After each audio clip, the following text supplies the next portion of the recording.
One nation Fulani nation ni a ò ṣe mọ́. Yoruba nation ni àwa ò fẹ́. One nation Fulani nation ni a ò ṣe mọ́. Yoruba nation ni àwa ò fẹ́. One nation 419 yẹn àwa ò ṣe mọ́. Èyí tán fi one nation rẹwà jẹ́ ó tó gẹ́. One nation Fulani nation ni a ò ṣe mọ́. Yoruba nation ni àwa ò fẹ́. A ti bá wọn ṣe one nation fọ́gọ́ta ọdún. Ṣe ni wọ́n ń fa wá sẹ́yìn àwa ò ṣe mọ́. One nation Fulani nation ni a ò ṣe mọ́. Yoruba nation ni àwa ò fẹ́. Ológo ń bọ́ lófo rìn asọ́dọ̀ lófo. Ológo ni Yorùbá a ò bófo ṣe mọ́. One nation Fulani nation ni a ò ṣe mọ́. Yoruba nation ni àwa ò fẹ́. Bá o mọ bí a ń rè a mọ bí a ti wá.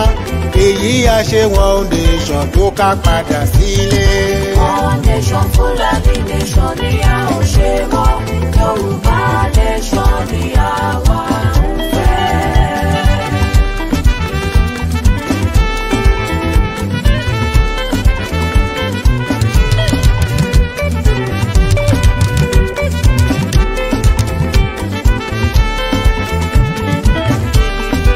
Odò tí ń ṣàn tẹ̀lẹ̀ kan tó so má dágún. Àkàtà tó so wà pọ̀ ibi ni wọ́n fi ṣe. Odò tí ń ṣàn tẹ̀lẹ̀ kan tó so má dágún. Àkàtà tó so wà pọ̀ ibi ni wọ́n fi ṣe. Àṣà wa ò ṣọ̀kan, èdè wa ò ṣọ̀kan. Níṣe ni wọ́n so wà pọ̀ kan lè má rẹwà jẹ. Odò tí ń ṣàn tẹ̀lẹ̀ kan tó so má dágún. Àkàtà tó so wà pọ̀ ibi ni wọ́n fi ṣe. Aṣọ ẹran mẹ́ran tẹ́ran kan fẹ́ lù kan pa. Àbá tètè pín wọn níyà kẹ́mi ó tó bọ́. Odò tí ń ṣàn tẹ̀lẹ̀ kan tó so má dágún. Àkàtà tó so wà pọ̀ ibi ni wọ́n fi ṣe. Àwa ló ń ṣiṣẹ́ owó àwọn ló ń lọ. Ìrẹ́jẹ yí papọ̀ ju àwa ò ṣe mọ́. Odò tí ń ṣàn tẹ̀lẹ̀ kan tó so má dágún. Àkàtà tó so wà pọ̀ ibi ni wọ́n fi ṣe.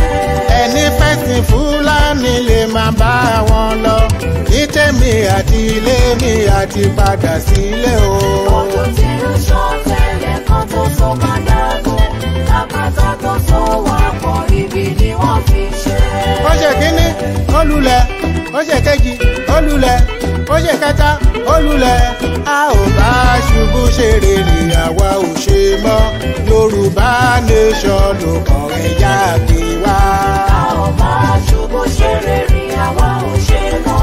Yorùbá nation ló kàn ẹ̀yà gbé wá. Àtẹ̀ríba fún wọn tó wọ́n kó wa ń wọ́gbó. Oko ẹrú tó ń kó wa rè àwa ò lọ mọ́. A ò bá ṣubú ṣe rere àwa ò ṣe mọ́. Yorùbá nation ló kàn ẹ̀yà gbé wá. A ti ní wọn ní mọ̀sán wa ń mú kíkan. Dára wọn ni wọ́n mọ̀ ọkàn bí ìyà ń jẹ wá. A ò bá ṣubú ṣe rere àwa ò ṣe mọ́. Yorùbá nation ló kàn ẹ̀yà gbé wá.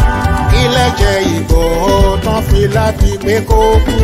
A ò bí sórin mẹ́jà ò káyà túká. A ò bá ṣubú ṣe rere àwa ò ṣe mọ́. Yorùbá nation ló kàn ẹ̀yà gbé wá. A ò ṣe one nation mọ́ a padà sílé. Tí Yorùbá nation ìlú olómìnira. A ò bá ṣubú ṣe rere àwa ò ṣe mọ́. Yorùbá nation ló kàn ẹ̀yà gbé wá.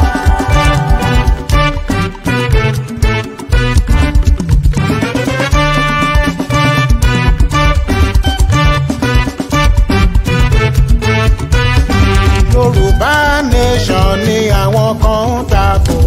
Èpè àólẹ̀ níjà wọn ni mélèé sọ. Tẹ bá dẹrù Fúlàní ẹ ti dáràn. Wọ́n á pa Kiise sí gbogbo yín o.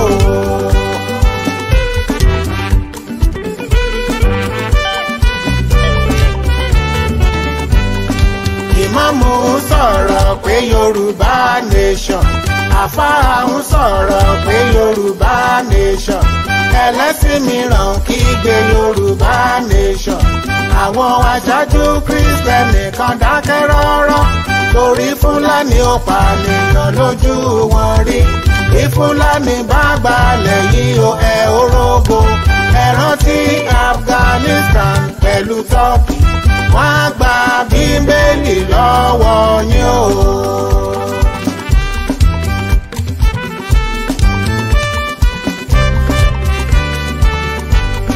Wọ́n ń pọmọ Odùduwà ṣe lọ bá wọn dákẹ́, wọ́n gbàgbé ìtàn Àfọ̀njá ní ìlú Ìlọrin.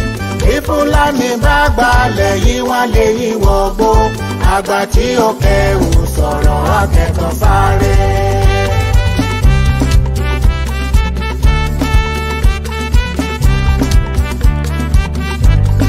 Ó ṣe kínní.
Ṣe àdúpẹ́ kú dédé àsìkò gbogbo ẹ̀yin olólùfẹ́ ọmọ Local TV àti gbogbo yín pátápátá. Mo kí gbogbo ẹ̀yin olólùfẹ́ ọmọ Yorùbá nílé lóko, gbogbo ẹ̀yin ojúlówó ọmọ Yorùbá mo kí yín lọ́mọdé lágbà lọ́kùnrin lóbìnrin, mo kí gbogbo yín, mo kí yín káàkiri ibikíbi tẹ́ bá wà ní gbogbo àgbáńlá ayé. Mo kí yín lórílẹ̀-èdè Amẹ́ríkà lọ́wọ́ ní àti North and South America, gbogbo yín mo kí yín ní Europe, mo kí yín ní Asia, mo padà wá sáfíà, mo kí gbogbo yín pátápátá níbikíbi tẹ́ ti lọ ọmọ Lúkà. Mo dúpẹ́ lọ́wọ́ gbogbo yín, ẹ̀ ní bínú sí wa pé ìgbúrò wa lánàá, kì í ṣẹ̀bi wa, níṣe ni kẹ́ ẹ má bínú sí wa. Bẹ́ẹ̀ ṣe wá délé ní ẹ̀mọ ìpè tuntun náà ni mo tún gbé lóko, kò ní ṣe tuntun náà ṣùgbọ́n a tún gbé jáde lọ́nà àrà lọ́nà ọ̀tọ̀ tó máa tí gbogbo yín fi máa tún reason sí nǹkan tí mo tún fẹ́ sọ yìí. Ẹ wá súnmọ́ mi, ẹ jókòó, má yí kúrò ńbẹ̀, má tẹ́ kúrò pé kí eléyìí tún fẹ́ sọ, fi ilẹ̀ kó o gbọ́ bó ṣe máa ń gbọ́, kájọ gbé yẹ̀wò sọ́kùnrin tòsí, kájọ fi orí òkòkò ká fi ṣe ọdún. Now, ẹ̀yin tí wọ́n wò mí ní YouTube, ẹ bá mi pín, bẹ́ẹ̀ bá ṣe ń share ẹ máa fi kọ́mẹ́ǹtì yìí síbẹ̀, méjèèjì ló ṣe kókó tẹ̀lé máa like ẹ̀. Kọ́mẹ́ǹtì yẹn bó bá ti ẹ̀jẹ̀ ìbùkún ni fún orúkọ ẹ kó dákọ ẹ, bó o bá fẹ́ sọ pé ìbùkún ni fórílẹ̀-èdè Yorùbá, ó lè sọ pé ìbùkún ni fún ẹ, bóyá irú ọmọ Lúkà máa kọ́ pé ìbùkún ni fún ọmọ Lúkà, mo lè kọ́ bẹ́ẹ̀. Tó bá wá wù ẹ́ tó fẹ́ kí gbogbo ìran Yorùbá dá papọ̀, wàá sọ pé ìbùkún ni fún orílẹ̀-èdè Yorùbá, kó jáde.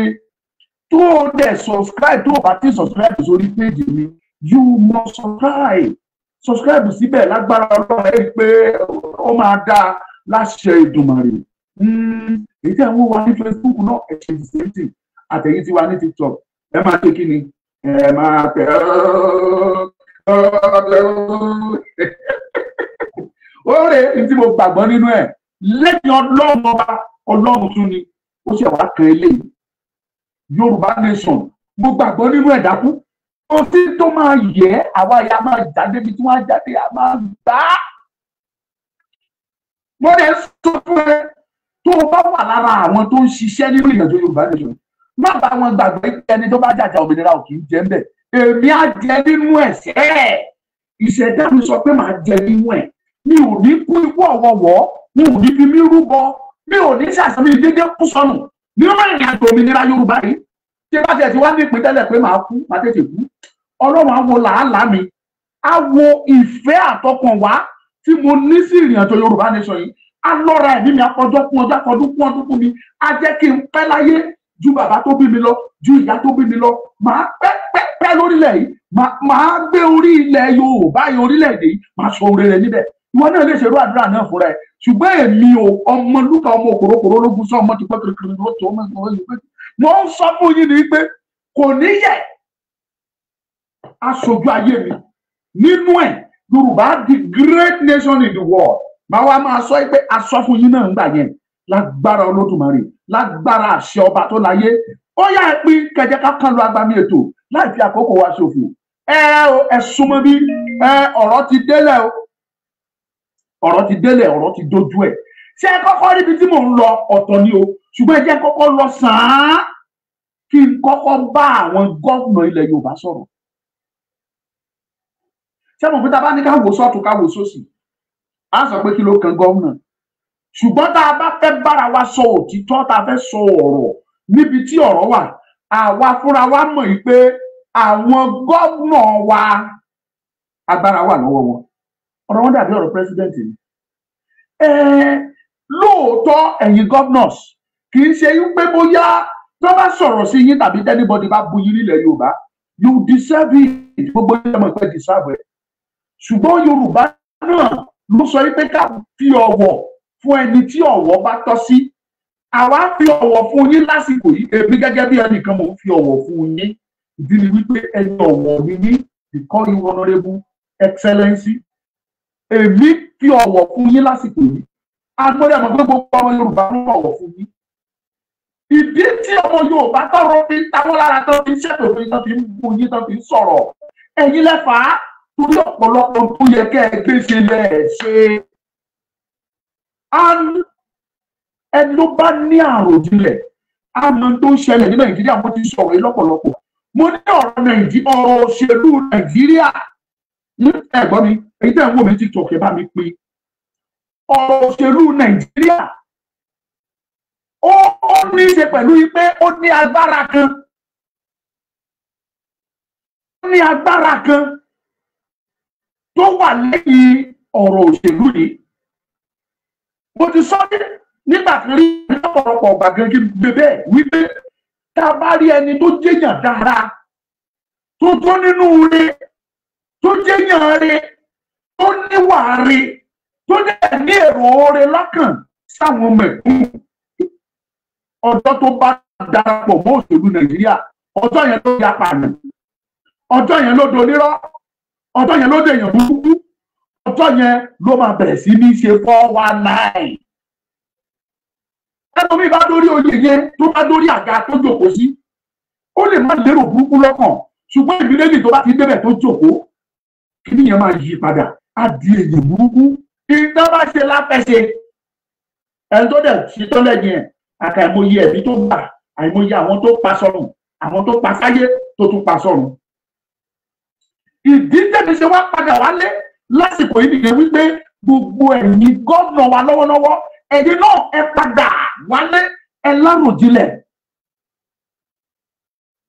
tá a bá sọ ilé ìmọ̀lẹ́ ni tó sọ pé tá a bá sọ bẹ́ẹ̀ dọ́là ó láwọn gómìnà ò ní gbọ́ because èyí tó jù nínú yín ló gbàgbọ́ ní Nàìjíríà pé Nàìjíríà ẹ bá dáa wíwárà ẹ̀yin fúnra ara yín tẹ́ bá wà níta ẹ máa sọ pé Nàìjíríà máa dáa ṣùgbọ́n ẹ̀yin fúnra yín mọ̀ pé Nàìjíríà ò lè dáa láyéláyé ẹ mọ̀ tó bá ní kẹ́ jáde kẹ́ fi gbogbo nǹkan tẹ́ ní láyé búra ẹ bú torí pé kí ni ẹ̀yin fúnra yín mọ̀ pé Nàìjíríà kò dá tó bá ní kẹ́ fi àwọn ọmọdé gbogbo ọmọdé bí lójú ayé yín pé kọ́ wọ́pú lójú yín tẹ́ ẹ̀ bá mọ̀ yí pé Nàìjíríà ò lè dá gbogbo yín lẹ mọ̀ ṣùgbọ́n mo gbàgbọ́ pé torí tẹ́ ẹ fẹ́ jẹ àti wípé ọ̀pọ̀lọpọ̀ àwọn nǹkan tó wà behind yín kò jẹ́ kẹ́ ẹ fẹ́ ṣòtítọ́ lórí ọ̀rọ̀ yẹn èmi ò wá pábẹ̀ wá mo wá nítorí ìdí méjì fún yín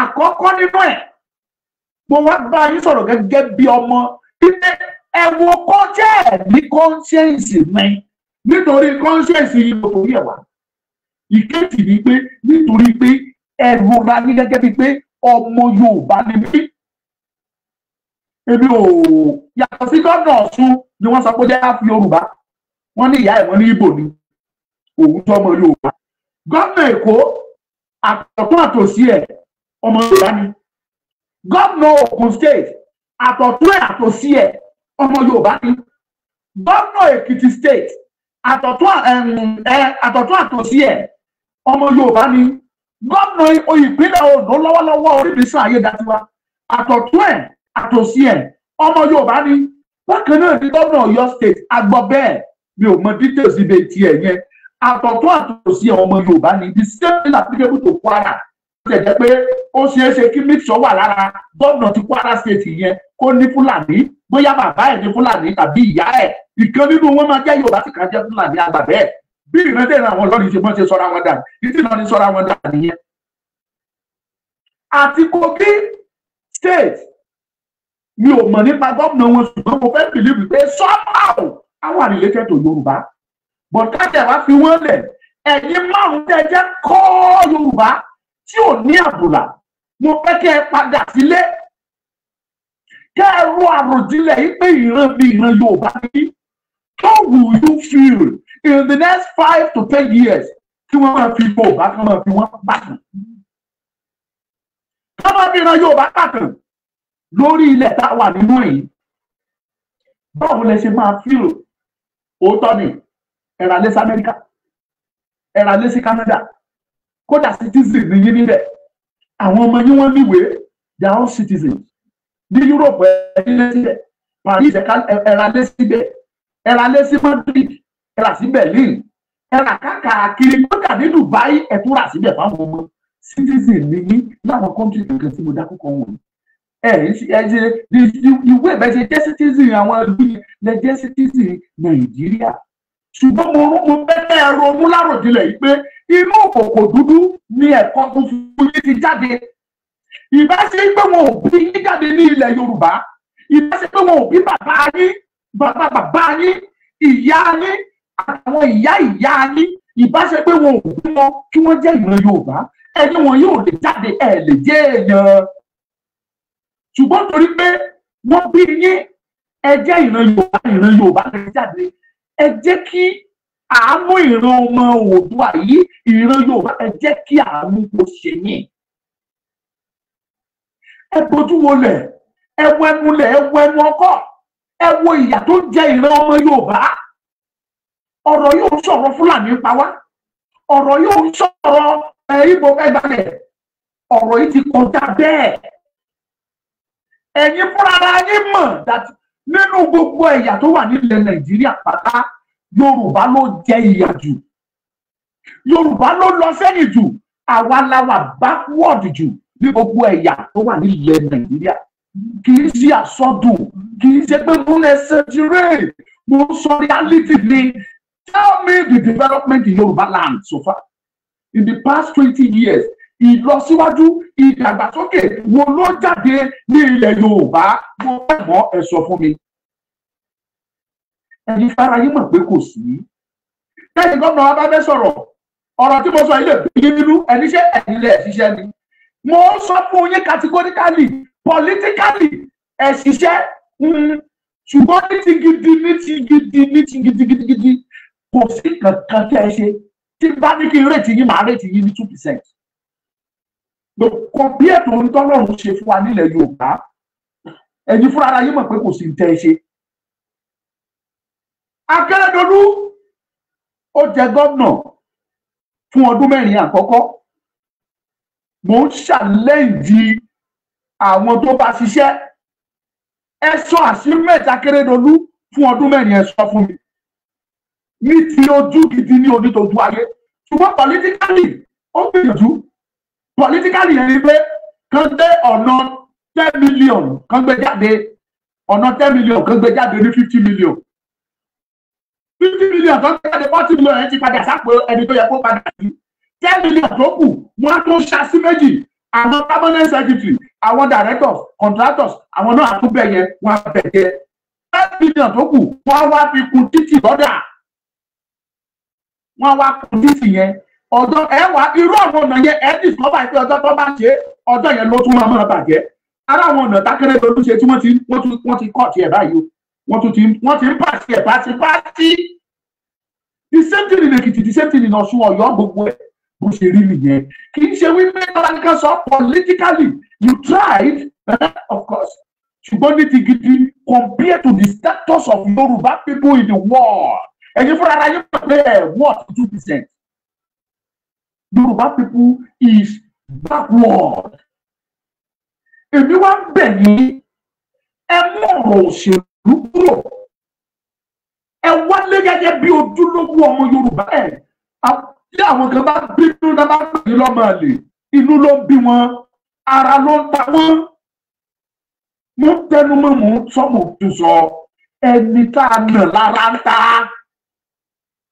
Èèyàn ò lè wà kí ìyá máa jẹ́ kó jí láàárọ̀ kó má ní ìrètí ohun tó ń fẹ́ jẹ débi tó ti ronú tọ̀sán tàbí talẹ́. Ẹ wá kó ronú dáadáa, èròkérò ló wà lọ́pọ̀ ẹ̀, ìsọkúsọ lájáde rẹ̀. Ìtẹ́ bá rí dẹ́nìbọ̀dì fi ara tó fi ìbànújẹ́ ọkàn tó ń bú yín tó sọ̀rọ̀ sí yín, ẹ̀yin fúnra yín mọ̀ pé ẹ̀dì sáàbù ẹ̀ lọ́nà kìíní, lọ́nà kejì, ẹ má bílẹ̀mù wọn jù. Ìdí ni wípé ẹni tá a nà lára ń ta. Àwa apá èmi gẹ́gẹ́ bí ọmọ yín, mo ń pàrọwà sí yín ni pé ẹ má dà wá lé gẹ́gẹ́ bí ojúlówó ọmọ Yorùbá. Come back home. Ẹ̀rù ọdún àròjìnlẹ̀ tẹ ẹ jẹ́ kí n tún sí yín létí gbogbo nílé mọ̀ àwa fúnra wa mọ tó ń ṣẹlẹ̀ l'Àbújá àti ẹ̀dá Àbújá we know what is going on. Gbogbo àwọn ìgbésẹ̀ táwọn northerners táwọn Fulani tí wọ́n ń gbé gbogbo ẹ̀ lámọ̀ gbogbo ilé yóò kedere sí wa láti lè prove ẹ̀ that Nigeria is not a country. It's not a nation. Nigeria is not even a country. Nigeria is a business center for the British. Ẹ má lórí wa. Tẹ́ ẹ bá fún wa ní backup tẹ́yìn fúnra yín bá ja ìjà yìí tẹ́ ẹ dúró gẹ́gẹ́ bí orílẹ̀-èdè. Tẹ́ ẹ support tí Yorùbá dá dúró. Kò dá yín dúró. Kò stop yín láti mọ̀ ẹ̀jọ̀ ọlọ́rọ̀ tẹ́ ẹ jẹ́. That does not stop you of being a wealthy people. Kò dá yín dúró láti má jẹ olóṣèlú. Kò dá yín dúró láti má ṣe business. Kò dá yín dúró láti má jẹ èèyàn pàtàkì láwùjọ. But ọ̀nà tí ẹ wà bí má ṣe gbogbo wọ̀nyẹn là wá sọ àwa jẹ́ ọ̀nà tó tọ́. A rí ọ̀pọ̀lọpọ̀ nínú yín lẹ ti lówó kẹ̀kẹ́ tó wá ṣe gómìnà. Ẹlòmíì nínú yín kì í ṣe òṣèlú tó wá ṣe ló fi lówó. Ó ti ní owó tẹ́lẹ̀. Ṣùgbọ́n àtọ́jú èdè òṣèlú tó wá kọ́ mọ́ owó tó ní owó kì í tó lówó àmọ̀ bẹ́ẹ̀. Ṣùgbọ́n afẹ́kẹ́ understand yìí pé you will remain a wealthy people, wealthy person. Tá a bá gba orílẹ̀-èdè wa, ẹ má jẹ́ kẹ́rù kó bà yìí, ẹ má jẹ́ káyà kó fò yìí, ẹ jòkó ẹ láròjinlẹ̀ kẹ́rí wípé Yorùbá nation nìkan lọ́nà. Mo jókòó lẹ́yìn ẹnìkan sẹ́ndì orin Kọ̀lítì kan sí mi. Kọ̀lítì ṣe orin yẹn ní 1983. That is 41 years ago. 1983. Kọ̀lítì kọrin yẹn ọdún ọlọ́run bá wà ní Nàìjíríà ṣe Nàìjíríà yìí ó sì máa dára. Ó ṣe orin yẹn mo bẹ́ wò bóyá màá tiẹ̀ máa rí orin yẹn màmá mi kan ló jù sí mi. Let me check. Mo wá wo orin yẹn mo ní ó mà ṣe o. Ẹ̀yin bàbá mi gbogbo governors ilẹ̀ Yorùbá. Nígbà tí gbogbo yín let me just kí bá mi yẹn di tí mò ń ṣe.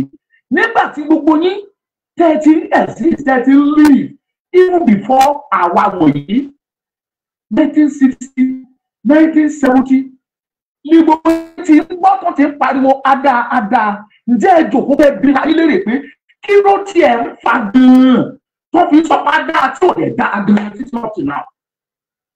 Ẹ má wà self-interest, don't be selfish. Tẹ́ ẹ bá wà selfish, ẹ nífẹ̀ẹ́ ìran yín. Selfishness ni ò jẹ́ kẹ́ ẹ lọ́rùn jinlẹ̀ kẹ́ ẹ mọ̀ yìí pé nǹkan tó tọ́ ni tí Yorùbá bá jáde dáadáa dúró. Selfishness ni torí ẹ̀yin fúnra yín ẹ ti ń gbọ́ pé Nàìjíríà máa dáa for the past 40-50 years ago up till now kò dé dáa. Yet ẹlẹ́gbàgbọ́ pé ẹ lè túnṣe, you are now the governor, ẹ̀ẹ́dẹ̀rí kan túnṣe. Kàkà kó dáa ó ń bàjẹ́ sí mi. You are an intelligent fellow. I am talking to all of you. Gbogbo ẹ̀yin ojúlówó gómìnà ilẹ̀ Yorùbá ni mo sọ. Òótọ́ náà pariwo bá fẹ́ gbòmìnira wa. Ṣùgbọ́n ẹ̀yin wọ̀nyí nílò yìí. A nílò yìí.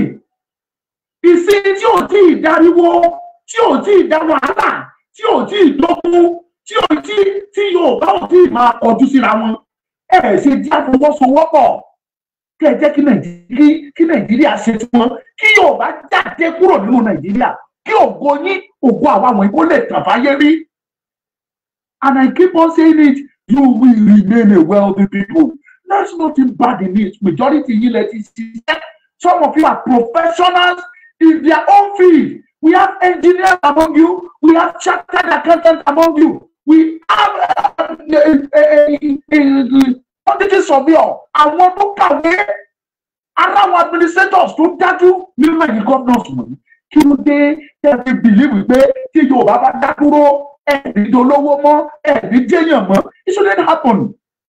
Ẹ má fi ro ara yín nìkan. Ẹ ronú pé ìran mi Yorùbá ni. Ó dẹ̀ gbọ́dọ̀ dáa. Ẹ̀yin tẹ́ ń wò mí ní Facebook bàbá mi pé program ẹ̀kọ́ pẹ́jẹ́ máa wo gọ́ọ̀mẹ̀ntì yìí. Ìbùkún ni fórílẹ̀-èdè Yorùbá yẹn máa bá mi kọ́ wọ́n ti flag program yìí. Wọ́n ti flag ẹ̀ máa pín kẹ́ máa like ẹ̀ bẹ́yẹn. Ìdí tí mo ṣe ń sọ eléyìí gbogbo yín lẹ mọ̀. It happens in 1960 nígbà tó gbòmìnira. Tábàárẹ̀ lè dán ti bí nínú ẹ̀yìn gómìnà wò. Gbọ́dọ̀. Nígbà tó di 1970 ó ṣẹlẹ̀. Gbogbo yín lẹ rí tó ṣẹlẹ̀ ní Nàìjíríà. Ada àdìbò everybody pariwo. 1979 Ṣàgàrí wọlé. Ada ni gbogbo èèyàn pariwo up till now kò dáa. Nígbà tó di 1981 ìyá tèmi bẹ̀rẹ̀ iṣẹ́ tíṣà with I think about 350 something naira as salary. Ada ni gbogbo wọn sọ títí kò dáa. 1983 Ṣàgàrí dé. Ada sí òun wọ́ọ̀sì sí mi. 85 Babangida take over. Ada gbogbo ẹ̀ bàjẹ́ sí mi. Òun náà ẹnu ẹ̀ láwà títí láti wọnú democracy ní 1999. Ó máa dá alágbọ́. Síbẹ̀síbẹ̀ ṣe ló wọ́ọ̀sì sí, ṣe ló bàjẹ́ sí. Ẹ nílò láti máa stress irú àbàwọ̀ yìí. Nítorí ariwo táwọn ń pa yìí gbé dáńké yìí, ẹ̀ ń stress wa ni kò yẹ ká pariwo ẹrú ìjọba eléyìí mọ́. Ó yẹ kí gbogbo yín ti mọ̀. Ìtò yẹ ká máa agbára wa ṣe láti ìwé ní bá fi máa train àwọn ọmọ wa ní àwọn èdè Yorùbá tó ti sọnù tipẹ́ bá ṣe máa rí báyìí ẹ̀. Ìtò yẹ ká máa fagbára wa ṣe nìyẹn. Àwọn culture wa tó gbé wa sókè láàárín àgbáyé, àwọn ló yẹ ká wọ́n náà bá ṣe máa rí báyìí. Ìtòkò ẹ̀rọ mú. Why should we fight each other? Why tí ìran Yorùbá fi gbọ́dọ̀ wà bó ṣe wà yìí? Kí ló dé tá fi gbọ́dọ̀ rí bẹ́ẹ̀ pẹ̀lú gbogbo oore lábìtì, pẹ̀lú gbogbo àlùmọ́nì ńláńlá tọ́lọ́run ṣe fún ìran Yorùbá? We were blessed. Gbogbo yìí lẹ mọ̀. Ogun State alone. Tó bá Ogun State nìkan lẹ̀ pé ǹjẹ́ ẹ nílò Ogun State ẹ mójútó ẹ máa tẹ́kì ara yín. I am telling you this. Tó bá máa dárúkọ country tá sọ pé Ogun State lọ dùgbò ní Áfíríkà. Ní ìtì ìfẹ́ sọ pé rọ́ọ̀lù bá lè wọ́. Ní Áfíríkà country tá sọ pé Ogun State lọ dùgbò bóyá ló lè jẹ́ ọ̀kan lọ. Reality lẹ́gbọ́n, because we have many mineral resources but ó lọ àwọn tí bá sọ̀rọ̀ mineral resources kì í ṣe àwọn mineral resources tí ò wúlò, mineral resources tó wúlò tó jẹ́ pé wàràwàrà ló tà. Ṣé ká sọ nípa góòdù ni àbí ká sọ nípa bitumen àbí ká sọ nípa limestone tó jẹ́ pé lójoojúmọ́ làwọn ra sìmẹ́ntì tó fi kọ́lé, limestone àbí ká sọ nípa ceramic tó fi ṣe tiles tó jẹ́ pé kò sí ilé tẹ́ bá wọ̀ lẹ́bi tí wọn ò ní lẹ tiles tí wọn ò lẹ tiles mọ́. Ṣé ìyẹn ni ká sọ ni? Àbí ká sọ nípa gíláàsì tó fi ṣe glass sound tó wà lóńdó state tó fi ṣe mọ́tò tó fi ṣe gíláàsì mọ́tò tó fi ṣe mìíràn tó fi ṣe gbogbo ẹ̀. Mélòó la fẹ́ ká àbí tẹ́ gbọ́rọ̀ ọ̀bì ní ká sọ black gold mélòó ó pọ̀ rẹpẹtẹ tí Ondo state nìkan bá ní káwọn dá dúró. Ondo state will be among the top 3 in Africa if not number 1. Mi ti fẹ́ sọ Lagos state, mi fẹ́ sọ Ogun state, mi fẹ́ bọ́ sọ́yọ́, ká má sọ Ọ̀ṣun, kí má sọ Èkìtì tó fi dé àwọn Kwara. God bless Yoruba people, but ẹ wo Yorùbá lè ní Nàìjíríà wà lè jágẹ́jù. Ẹ sọ̀rọ̀ government offices Yorùbá lè jágẹ́jù mẹ́. Àwọn àṣírí kan àti mo máa tún fún yín. Ó lè dọ́là ni máa gbé program yẹn wá. Àwọn nǹkan tó ṣẹlẹ̀ lásìkò tó ṣẹlẹ̀ ní presidency máa wá tú àṣírí fún yín. Kẹ́ẹ̀tì ẹ̀ mọ̀ tẹ́lẹ̀ ó tú sí mi lọ́wọ́. Ó gbà bí ìfẹ́ sọ pé mo gba call ṣùgbọ́n mo gba call náà ni. Lè mọ bí mo ti gbà ṣùgbọ́n mo gba call. Máa tú àṣírí fún yín lágbára Ọlọ́run. Ẹ gbọ́rọ̀ lẹ́nu mi kì í ṣe bí ni mo fẹ́ sọ ọ̀rọ̀ yẹn. Ó ní rírì tí mi ṣe gbé jáde lé ní ìmọ̀ òní bá fi ṣètò. Àwọn àṣírí ńláńlá tó tú àṣírí wọ̀nyẹn tó ó gbé true picture Nàìjíríà ó gbé síwájú Tinubu. Mi ì ní sọ̀rọ̀ jù torí mò ń expect àwọn ìgbésẹ̀ tí Tinubu fẹ́ àgbé àtàwọn tí Tinubu bá ṣèjọba tọ́jọ́ ṣèjọba tọ́jọ́ ọmọ Yorùbá tán dẹ̀ wà nínú presidency yẹn. Mo expect fún aṣọ nínú jáde kò ń ṣe tí ò yẹ kẹ́ ẹ gbọ́. Kì í ṣe nǹkan tí ò yẹ kẹ́ ẹ gbọ́. No, ẹ wá ẹ jẹ́ ká bára wa sọ òtítọ́ síbi tó títọ́ bá wà. Ẹ jẹ́ ká sọ ọ̀ọ́tọ́ síbi tó òótọ́ wà. The true picture of how Nigeria is ó ti jáde Tinubu fúnra ẹ̀ kiri. Ẹ wo Lagos state. Àwọn nìkan ló ṣe bẹ́ẹ̀ ni pé wọ́n ń ta bíọ́ díẹ̀. Wọ́tá bá ní ká compare Lagos state of today with the resources tó ń jáde lẹ́kọ̀ọ́ tí ò bá ṣe yí pé federal government ń jókòó tẹ̀ tí wọ́n ń kó jẹ ni. Ẹ bá compare Èkó pẹ̀lú Dubai, it is going to be an insult on Lagos state. With developmental project táwọn ajáde nínú Èkó tẹ́ bá lọ fi Èkó wé Dubai ẹ̀ ń rí Èkó fi ni. Fáàtì lẹ́gbọ́n ni kì í ṣe àsọdùn. Kì í ṣe àsọdùn. Tí mo fẹ́ kẹ́ ẹ mọ̀ ni pé the reality ọ̀rọ̀ tó wà nílẹ̀ yìí Nigeria can never develop because of single point. Single point yẹn dẹ̀ ni wípé Fulani, Igbo àtàrà Yorùbá àwọn mẹ́tẹ̀ẹ̀ta ò lè fojú re wora wọn láyéláyé. Tọ́rọ̀ bá dẹ̀ ti fojú re wora wọn ẹ má expect development nínú Nàìjíríà kò lè ṣeé ṣe kò lè ṣẹlẹ̀. Ikem same way we did when we go through Sunday in problem. No problem now. Nyanda ẹnìkan ní ọlọ́mọ lùkà láìkí owó bàbá tiẹ̀ ni ò láìkí owó bàbá ẹ̀ ni ò láìkí owó kò ní where is our drone ṣé kí n gbé wá rẹ̀ ìwọ dìdì ní dúró how much did you contribute for the drone? Ọ̀pọ̀nú àpọ̀dà ẹ̀yin dìdì ní ìran wọ̀nyí jẹ́ rárá kẹ́ lọ wá bí kú sí jàre. He is saying the truth even though he is looking for money.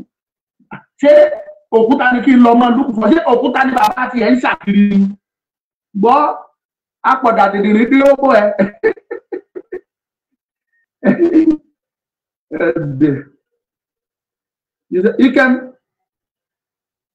You said how much you yourself contribute. Only at the where did you define for my platform? Who call you come here? You this idiot, non-entity of Brogolobayo. I just fún ẹ pé máa fún ẹ ní òfin díẹ̀ pé tó ṣe wà máa bá yí ọ̀dẹ̀. Ẹni tẹ́mi bàbá mi gómìnà sẹ́yìn ni mò ń bá sọ̀rọ̀. Kò lè ṣe káwọn ẹni kan tó fẹ́ kí tún ṣe bẹ́ẹ̀ pé mo ṣe tó ní. Àbò fẹ́ kí n bujú ẹni. Ó wà bí o ṣe kí n bujú ẹ.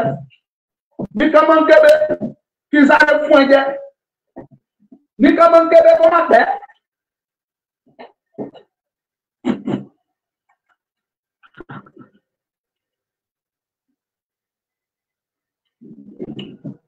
Nikan ṣé kí n fún ẹ jẹ. Gbogbo ayé ọlọ́dún láti kò ní bàjẹ́ fún yín láéláé, gbogbo àdáwọ́lé yín ire ló máa yọrí sí. Ẹ ní ṣàṣetì. Lágbára Ọlọ́run wọn ò ní gbọ́ orílẹ̀-èdè Yorùbá wọn ò ní gbalẹ̀ yín. Lójú ayé yín, lójú ayé mi, àjọ máa gba Yorùbá nation yẹn ni àjọ máa nà sí àyè sókè. Láṣẹ Èdùmàrè, ọba tó nílẹ̀. Nikan, go and enjoy yourself. Even though if I'm looking for money, you know that I'm saying the truth. I am not here for Igbo's sake. Igbo is not my friend. Fulani is not my friend. At the same time, both of them are my friends. I don't hate Igbo. I don't hate Fulani. I will never be your friend. There perfect proof that those people want to come over. And you governor. Somebody they want to claim ilẹ̀. They will never be my friend.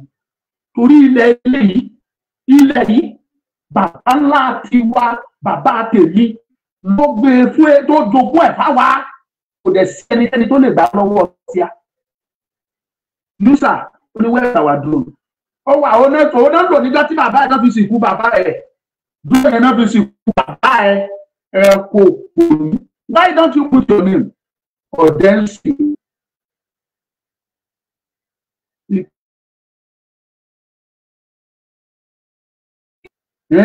Why are you distracting me? Ṣé torí pé mo ti fún ẹ̀yin Ìgbò lọ́rọ̀? Ẹ̀yin fúnra yín mọ̀ ẹ̀yin Ìgbò lẹ bà Nàìjíríà jẹ́. Ẹ̀yin lẹ túká. Irú tó bá sọ pé àwọn ọ̀rẹ́ ọ̀dàlẹ̀ láyé àtọ̀run ẹ̀yin Ìgbò ni ọmọ ọ̀sán tó kókó bàjá ẹ̀ òun ni ẹ́. It is Igbo that destroy Nigeria. There's no doubt about that. And you let truncate the regional government. It is fact. You, the Igbos, Ironsi, Aguyi Irons, truncated the regional government in 1966. January 15, 1966. Do you think we don't know what is happening? Abori Yigbale and Ori Yindaruni. Àbáyé ṣe bàbá alákú bàbá yín ni. Ẹ̀yin lẹ Igbo ló bàjẹ́. Nígbà tí wọ́n lọ sí British tó lọ ṣe agreement lọ́hùn bó ṣe fẹ́ ṣe ètò òmìnira wọn. Ṣé bí wọ́n tó agree pé Awólọ́wọ̀ ló máa ṣe president? At the end of the day, bàbá yín Nnamdi Azikiwe yín tó represent Igbo. Ó lọ ṣe pàdé Dàdàmbìrì pẹ̀lú àwọn Amadu Bello tó jẹ́ Fulani. Wọ́n gbé Awólọ́wọ̀. Wọ́n lọ gbé ẹlòmíì tí yóò tó Awólọ́wọ̀ in any way. Wọ́n lọ gbé wá pé kó wá ṣe prime minister. Àbórí yín dàrú ni. Nǹkan má jẹ́ rìn sí bàbá ẹ o, má jẹ́ rìn sí àwọn bàbá ẹ. Ẹ̀yin Ìgbò yìí ẹ̀ ṣe bá rìn, ẹ̀ ṣe bá dọ̀wọ̀ pọ̀. Ẹ̀yin ìka ènìyàn. Nǹkan dẹ́ ń wò yí ẹ̀yin èèyàn mi. Ẹ rí báyìí tó wá sórí social media. Ó lè má níṣẹ́. Tó bá dalẹ̀ á lọ gbébọn. Ó fẹ́ lọ rọ̀. Idiot ó lé wọ̀nyí. Tí a bá mú olè tó bá ẹ má jẹ́ kí sọ̀rọ̀. Because people, I still have people that are my friends. Ṣọ́ra ẹ o, máa fún ẹ lọ́rọ̀ o, inú bí mi tẹ́lẹ̀ ọ̀rọ̀ ń gbénu mi o. Kò níṣẹ́ tó bá dalẹ̀ sí àlọ́ gbébọn, wọ́n lọ rọ̀. Wọ́n wá bẹ̀ sí ní ìrànlẹ̀ 10 million, 20 million. Ẹ̀yin náà ò ní mọ̀, ẹni ọmọ Ìgbò ló ti ṣe bẹ̀ yẹn, ó lè ní gbogbo wọn, they are all thieves. Ó lè ní wọ́n, 80% of them were thieves.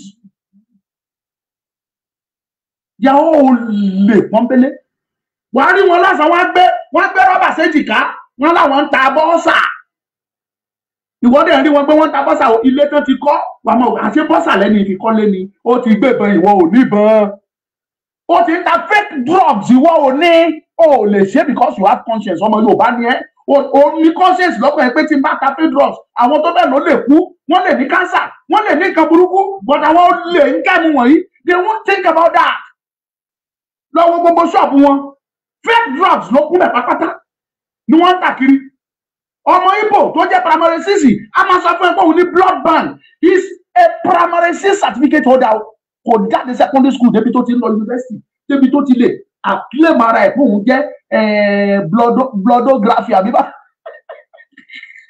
débi tó ti fẹ́ sọ pé pharmacist lòun tàbí medical doctor lòun débi tó ti ní laboratory tó ń gbé ẹ̀jẹ̀ sí they are all liars they are thieves àwọn náà kó Yorùbá sínú wàhálà tí Yorùbá wà lẹ́ni Yorùbá ní òde fúnra Yorùbá ní òfúnra àwọn Igbo àwọn ló kó wá sínú wàhálà yìí nígbà tí wọ́n lọ jà Biafra war tí wọ́n jà civil war gbogbo property wọn la reserve dè wọ́n padà wá láti war wọ́n padà wá take over gbogbo property wọn agbọ́tọ̀ etí ọmọ àtìrò ni ẹ́ nkẹ́m ọmọ àtìrò ni ẹ́ you want to hear and I go give you lódende ẹ̀yin apọ̀dà wọ̀nyí ẹgbẹ́ gbọ́rọ̀ àbí máa fún mi jẹ. Thank you jàre màámi Ajífọwọ́bajé lobotomist mi mọ̀ pé kéyìn mi máa yọ.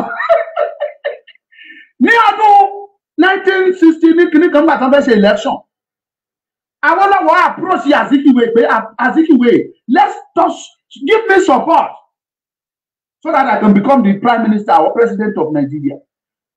Nnamdi Azikiwe sọ fún Awólọ́wọ̀ ó ní kó wá bá òun ní Enugu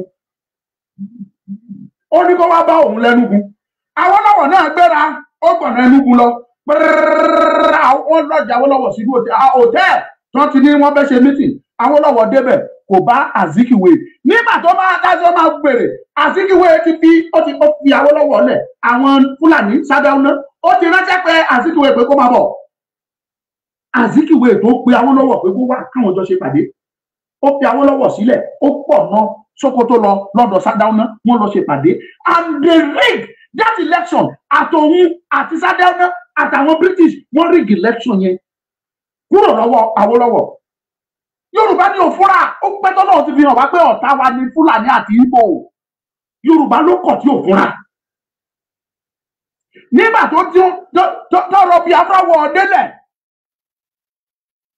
wọ́n tún gbéra wọn láwọn fẹ́ gbalẹ̀ Yorùbá wọ́n láwọn fẹ́ gba ọ̀rẹ́ kí lè ṣe pé wọ́n ti gba ọ̀rẹ́ from ọ̀rẹ́ they get to Òkìtìpupa from Òkìtìpupa wọ́n ti ń gbéra wọ́n ti ń lọ sí Èkó wọ́n fẹ́ lọ take over Èkó káwọ́lọ́wọ́ tó yarí mọ́ wọn Awólọ́wọ̀ sì ń show sympathy ó sì ń pity wọn ó sì ń ṣàánú wọn nígbà tó di pé Awólọ́wọ̀ rí gba ọ̀rẹ́kẹ̀ wọ́n ti gba Urhobo Owerri Ìṣẹ̀kírì land wọ́n ti gba ọ̀rẹ́ wọ́n kúrò lọ́rẹ̀ wọ́n ti wọ Òkìtìpupa wọ́n ti gbé tẹ́ǹkì lókìtìpupa wọ́n fẹ́ wọ Èkó Awólọ́wọ̀ wá párígá pé láyé kò lè jọ ẹ̀yin àwọn òní báyìí kékeré ìgbà yẹn Awólọ́wọ̀ ṣe wá give àwọn techniques pé ẹ̀yin wẹ̀ mo lè má jẹ́ sójà ṣùgbọ́n ọpọlọ mi wà Awólọ́wọ̀ tó gbé knowledge kalẹ̀ tó fi win election ni tó fi win that civil war ẹ̀yin Igbo ọmọ àtìrò ni ẹ ń kẹ́mi go back to Igbo land and tell them omi Yorùbá dà fún gbogbo yín àdàbí bẹ́ẹ̀ bá tẹ ilẹ̀ Yorùbá yìí bẹ́ẹ̀ ṣe tẹ́ ń ro burúkú sí wa ní ilẹ̀ Yorùbá yìí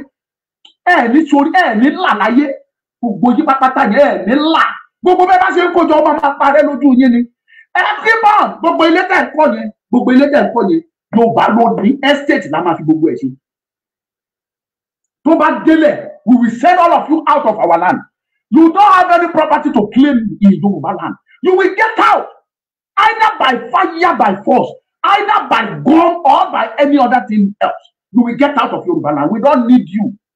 Kò síbi tí mo bá wọ̀ láyé they will want to dominate wọ́n fẹ́ gbàbẹ̀ kí ẹ bá gbọ́ pé wọ́n pa Yorùbá ní South Africa iṣẹ́ ọwọ́ àwọn ọmọ Ìgbò ní ìwà wọn ló ṣe ń pa wọ́n nǹkan tọ́mọ onílẹ̀ ò fẹ́ ṣe Ìgbò àfẹ́ ṣe àtúfẹ́ gbá ojú ọmọ onílẹ̀ ìyá Ìgbò yóò fi jẹ gbogbo ọmọ Yorùbá ní South Africa as a matter of fact ó ti wá dé level kan wọ́n ti wá identify wọn mọ̀ wọn lọ́tọ̀ ẹ̀yin apọ̀dà ẹ fẹ́ gbọ́rọ̀ ni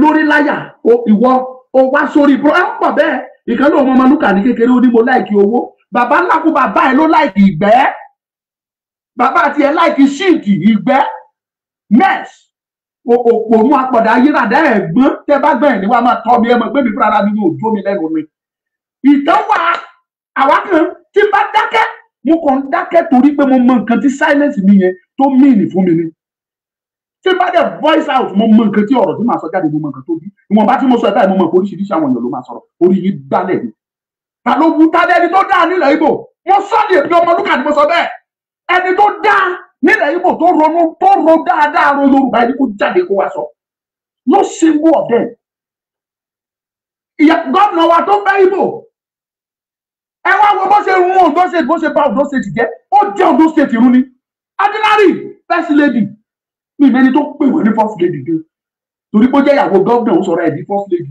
ẹ wá wo Ondo State ẹ wá wo bó ṣe jẹ́ Ondo State rún never shall we see anybody in Ondo State to rule us ká lọ fẹ́ ọmọ Ìgbò tó bá dán wò kò tí ẹ̀ nílẹ̀ win ní councillor débi tó ti fẹ́ win ní chairman council not to talk of governor ẹlẹ́dàá wa ìṣẹ̀dá wa ló nílẹ̀ Nàìjíríà ò ní jẹ́ kó wáyé láyéláyé àwọn ló bá South Africa jẹ́ tẹ́ ẹ bá lọ Dubai wọ́n bá Nàìjíríà pé Nàìjíríà ò gbọ́dọ̀ gba visa Dubai mọ́ ẹ lọ find out ẹ jáde kẹ́ búra sí gbogbo ẹ̀yin tẹ́ ń wo fídíò mi tẹ́ mọ̀ nípa tó ṣẹlẹ̀ ní Dubai ẹ mọ̀ ní pé ìwà àwọn ọmọ Ìgbò ló jẹ́ ká stop wọ́n fi náà fún wa ní visa mọ́ kì í ṣe ọmọ Yorùbá Ọlọ́run dá wa orúkọ ọmọlúwàbí yẹn ó sì ń ro wá ó wà ní ẹ̀jẹ̀ wa àfàwọn tó ya ọmọ àlè díẹ̀díẹ̀ tó bá àwọn ọmọ Ìgbò rì tẹ́ ẹ bá rí tán bá kó èèyàn mẹ́wàá pé wọ́n rọ̀ ní Dubai 9 nínú wọn ló máa jẹ́ ọmọ Ìgbò ọmọ Yorùbá kan tí yàjẹ ayé ẹ̀pà tó yọ ọmọ àlè tí ò rántí ilé ló máa jọ ìwọ̀n láfọ wọn tàbí pé 10 àwọn dìdìrì ìtorí tí yín ní Ghana ṣe ń pè wá lórúkọ tí ò yẹ kán pè wá ìtorí ẹ̀yin Ìgbò wọ́n lọ́ọ̀kì gbogbo ṣọ́ọ̀bù yín pé Igbo must get out of Ghana but they can't say Igbo wọ́n ní Nàìjíríà tí ẹ̀rọ bí àmọ́ bó ṣe lọ àbó Ọlọ́run fẹ́ kọsẹ̀ Ọlọ́run fẹ́ báyé gbogbo yín jẹ́ ni ìyá tí Yorùbá ń jẹ lẹ́ni mo ń sọ fún yín Igbo ló kó wá sí náà Yorùbá ní òde fúnra ṣẹ́rọ̀ bí àmì òmò tí mò ń sọ ni àwọn Igbo àwọn náà bà Dubai jẹ́ àwọn náà bà Yemen jẹ́ àwọn náà bà South Africa lọ South Africa àwọn náà bà Egypt jẹ́ débi táwọn Egypt ti sọ tó ti Nàìjíríà wọn náà anybody from Nigeria wọn tì wọn mọ́lé wọn lock wọn up all because of ìwà táwọn ọmọ Ìgbò wù tó fi bàbẹ jẹ́ I was in Kútọ̀nù tẹ́lẹ̀ gbogbo ẹ̀yin èèyàn lẹ́mọ̀ Kútọ̀nù tó wà bíi ẹ gbé 20,000 tẹ́ bá gbé dé bọ́dà ẹ ṣe owó tó pọ̀ ẹ lọ sí Kútọ̀nù ẹ bá jà wá lẹ́kùnrẹ́rẹ́ ilé àkún ẹ wà máa tà níbí báyìí ẹ lọ bẹ̀ àwọn ọmọ Ìgbò ti take over gbogbo bẹ̀ wọ́n ti bá gbogbo Kútọ̀nù wọ́n ti bá bẹ̀ jẹ́ I can assure you in the next 2-3 years ẹ̀rí bá àwọn Kútọ̀nù gan máa dìde against wọn wọ́n bẹ̀rẹ̀ sí ní ilé wọn ẹ lọ kọ́ sílẹ̀ tí n bá parọ́ pé wá fìkà rẹ̀ mi nínú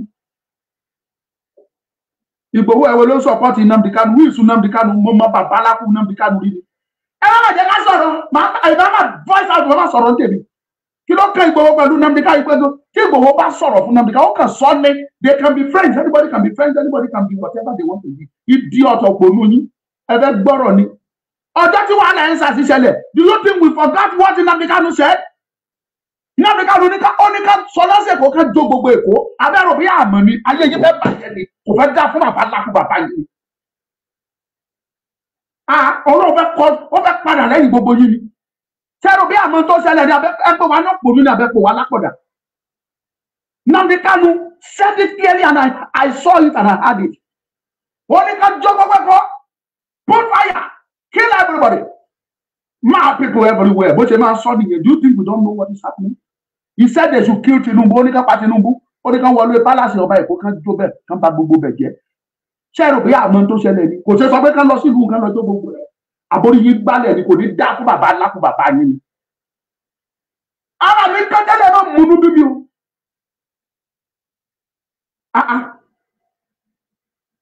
orí yìí dànù yìí gbálẹ̀ Yorùbá ẹsẹ̀ rí Yorùbá ní bọ́mọdé ò bá bá tàn á bá àrọ́bá Ìgbò ló kó Yorùbá sí wàhálà táwa fún ẹ̀mí mi and historically láti ìbẹ̀rẹ̀ pẹ̀pẹ̀ wá ní Yorùbá ti fi ìfẹ́ hàn fáwọn Ìgbò ìbínú fi sí Yorùbá láyé Ajayi Crowther, Samuel Ajayi Crowther, the first black bishop in the world. Samuel Ajayi Crowther, lẹ́yìn tó translate èdè òyìnbó, tó translate ẹ̀ sí Yorùbá. The next thing tó ṣe ni kó lọ fọ́ọ̀mù àwọn Igbo náà pé they must have their own. He shows them love. Tí o bá sí Samuel Ajayi Crowther, àwọn Igbo wọn ò ní alphabet lẹ́nu, wọn ò ní anything, wọn ò ní mọ̀ sápè ní pé wọ́n translate. Tí bá para ẹja mi náà, àwọn agbọ́tàn, àmọ́ ìtàn, àwọn olórí burúkú ìwádìí wọn wá sọ̀sọ̀kúsọ, wọn múnú bí mi, wọ́n mi ní fún èmi, Àríjàyọ̀, ọmọ arógun má sojo. Ṣé ìyá lákó bàbá yín bọ́ mi ní? Àbí kò fẹ́ dá fún yín gan ni? Ìgbòho ò bá Nnamdi ṣọ̀rẹ́. They can never be, they can never be friends. Ẹ fi yẹn lẹ̀. Irú ọ̀rẹ́ rádaràda wo nìyẹn? Kò ní dá fún yín o. Ẹ̀yin Ìgbò tẹ wá sórí program mi tẹ wá múnú bí mi lálẹ́ yẹn ní jèrè. Nǹkan ẹ̀dá wọn rẹ̀ wá ní tàbí anyhow it is. Ò ní jèrè. Ọ̀pàṣán ni ọ̀pòfo ni. Olórí burúkú yín gbogbo. Ṣẹ́rù bí àmọ́ bó ṣe ń lọ ni. Samuel Ajayi Crowther, he shows them love. Ọmọ ẹ̀. Herbert Macaulay, he is the first black man to create a political party. All of the put it in Africa, the first African to form a political party. Or is the first Nigeria to form a political party in 1922. Nígbà tó create party yẹn, ọmọ Igbo ló lọ pé mọ́ra tó pé let's do this thing together. He shows them love. Nígbà tó kan àwọn Awólọ́wọ̀ fìfẹ́ hàn fáwọn ọmọ Igbo. He shows them love. Ó fìfẹ́ yẹn hàn. Títí tó fi dìgbà tó jà civil war. He shows them love. Láti ìgbà tí Nàìjíríà ti ń jẹ́ Nàìjíríà, àwọn Igbo historically iṣẹ́ náà máa ń go against Yorùbá. Ìbò tó dì ní 1952, they didn't vote for Yorùbá. 1966 wọn ò vote fún Yorùbá.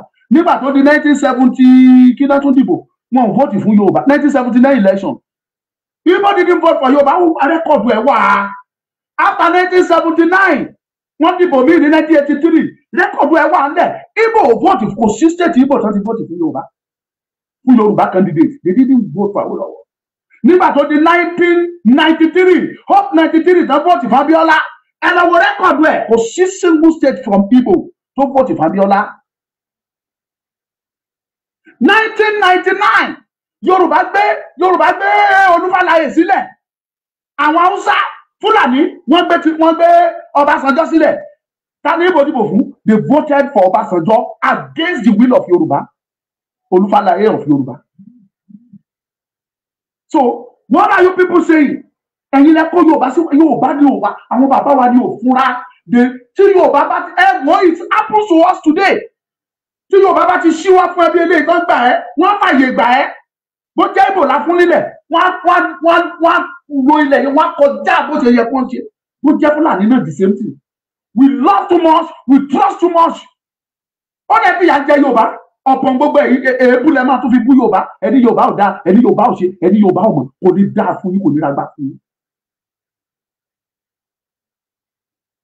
Kò ní dáa. Nǹkan bàbá alákó bàbá ẹ̀ ní jàgùdà. Kò ní dáa fún bàbá ẹ̀. Éra sun àkó bàbá rẹ̀. Kò ní dáa fún ẹ. Kò ní dáa fún bàbá tó bí bàbá ẹ̀. Wọ́n máa polúkúrú musu ní. Ẹranko wọ́n máa ráyè tiẹ̀ lẹ́mìí. Ọ̀dẹ̀ ń sì dìdìrín dírógbó.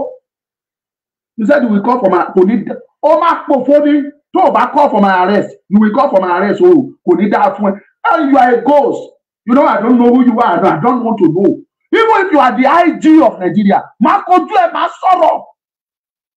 Àìwí síbẹ̀ ká kú síbẹ̀ kò ní dáa fún bàbá ẹ̀ ni mo sọ bẹ́ẹ̀. Kó jẹ́ wọ́n ní IG or chief of army staff, I only owe you a single bullet. Kò ní dáa fún ẹ. Even gan bullet gan máa fi pa ẹ́ kó tó rí mi pa. Kò ní dáa fún ẹ láyé àtọ̀run. Máa pa ẹ́ kó tó pa mí.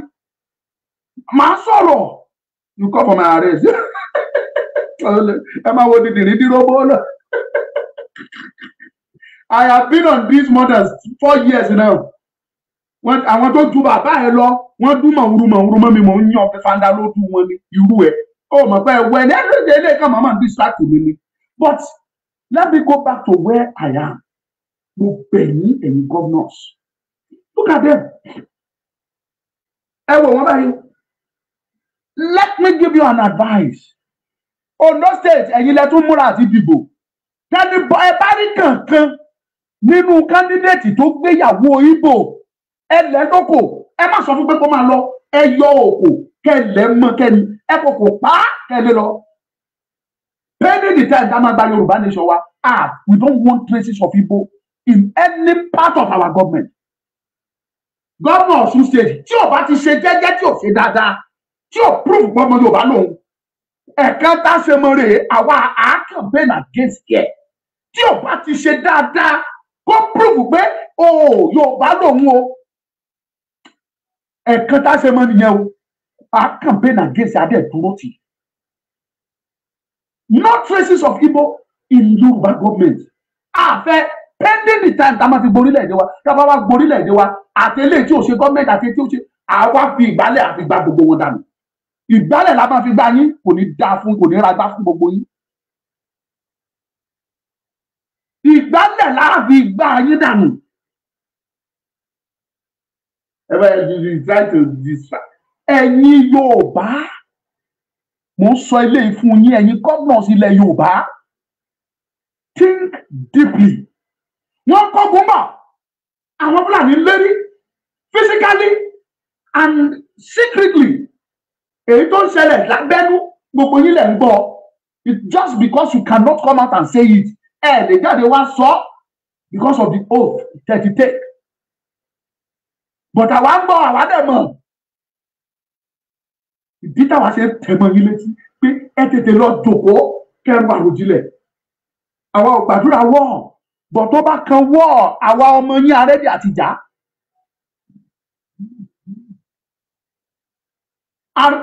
Góòlù kó tó dó yiri ó máa lamú lájà kọjá á la inú iná kọjá.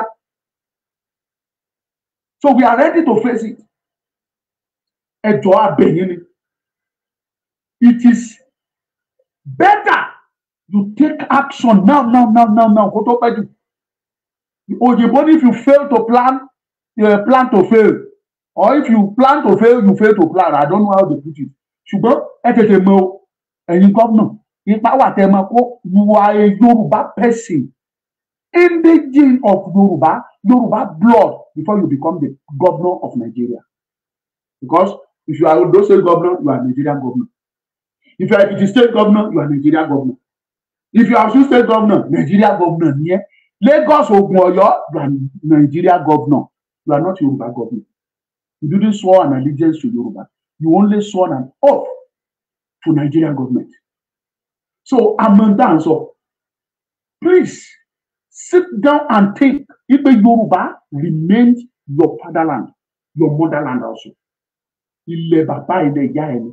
Ọlọ́run jogún fún ìrandíran wa àjèjì ò gbọ́dọ̀ bá lọ́wọ́ wa ẹ̀yin Ìgbò orí yìí ti gbálẹ̀ sẹ́ gbogbo ilé tẹ́ kọ́ sí Lẹ́kì tẹ́ ń kọ́ káàkiri yẹn I can bet it with you ilé gọ́ọ̀mẹ̀ntì ni gbogbo ẹ̀ máa dà gbogbo ẹ̀ pátápátá la máa gbà tá a bá lé yín lọ tá a fi gbálẹ̀ gbá yín lọ tán gbogbo ẹ̀ la máa sọ di estate gọ́ọ̀mẹ̀ntì àgbé owó lé a máa fún àwọn èèyàn wa lówó pọ́ọ́kú tí wọ́n máa gbé bẹ̀ ìbáwẹ̀ kọ́pálàs tó ju ti Dubai kọ́ sẹ́kọ̀ọ́ kọ́pálàs tó ju ti Dubai kọ́ sí Ìbàdàn kọ́ sàkúrẹ́ kọ́ sádó kọ́ sẹ́ni wíẹ̀ Yorùbá land it belongs to Yoruba government.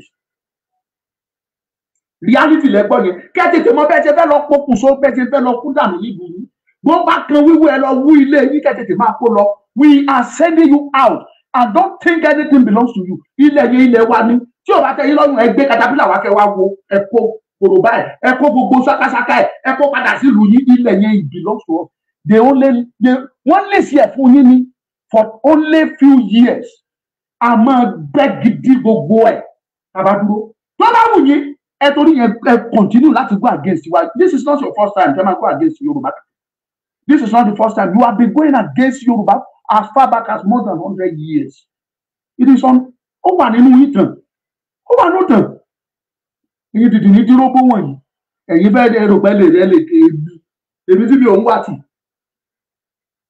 Let me tell me your profession first.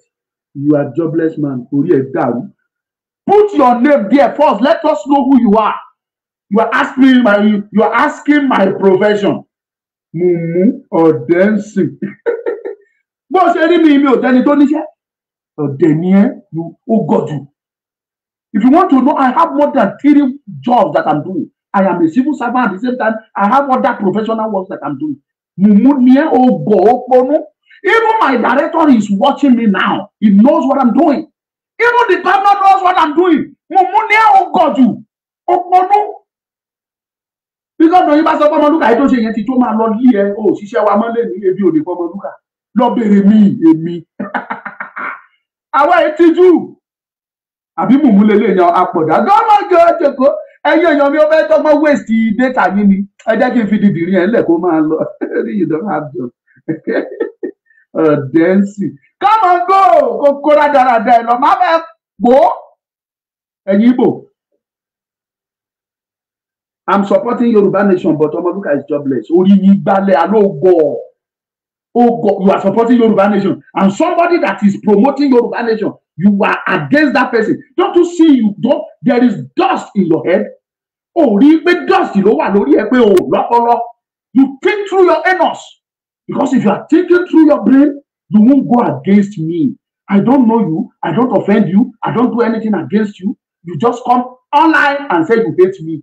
Orí ò pé ìwọ tó bá dé hate mi ò mọ̀ pé ṣẹ̀dá mi á máa kọlù ẹ ni èmi ò mọ̀ ẹ́ báyìí bọ̀ ti ṣẹ̀dá mi mọ̀ ẹ́ Ọlọ́run mi tó ṣẹ̀dá mi ó mọ̀ ẹ́ kò sígbà tí ò ní kọlù ẹ áńgẹ́lì mi mọ̀ ẹ́ á kọlù ẹ á gbéjà wá kojú ẹ á bẹ ìjà á parí ẹ ẹ̀yin mo mú ọ̀dẹ́ sí i Igbo prepare yourself and get out of our land.